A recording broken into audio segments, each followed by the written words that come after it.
This is Warren Buffett, one of the richest people in the world, thanks to the company he runs, Berkshire Hathaway.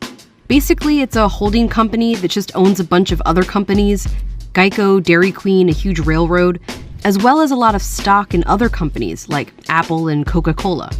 So when those companies do well and their stock goes up, Berkshire Hathaway stock goes up. When Buffett took over the company in 1965, a single share was worth $19. Today, it's worth nearly $500,000. Buffett owns nearly 240,000 of these shares. This is where his wealth is.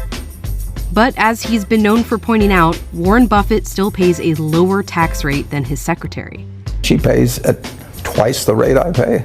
I think that's outrageous. That's because they pay different types of taxes. His secretary pays income taxes on her salary, but Buffett mainly pays capital gains taxes on his sold stock, and that's taxed at nearly half the rate. The wealthy are definitely undertaxed. In the US, the disparity between the richest Americans and everyone else has been growing. And in the last 40 years, the after-tax income of the richest has risen more than 400%, while middle-class income has only risen 50%. The way these people make money is very different than the way these people make money.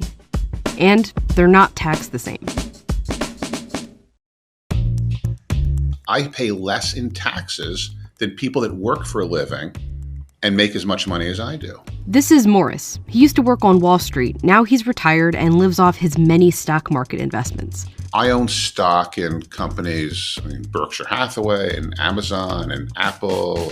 He's a pretty typical one-percenter, except that he spends his money advocating for rich people like him to be taxed more. I want to live in a country filled with a middle class of people who can all afford to shop in our businesses. Most people have a normal job. They get a paycheck and pay income tax, ranging from 10 to 37%. But people like Morris, they make a lot of their income from investments, generally stocks and real estate. These investments are taxed as capital gains, and things like long-term stock have a maximum tax rate of just 20%.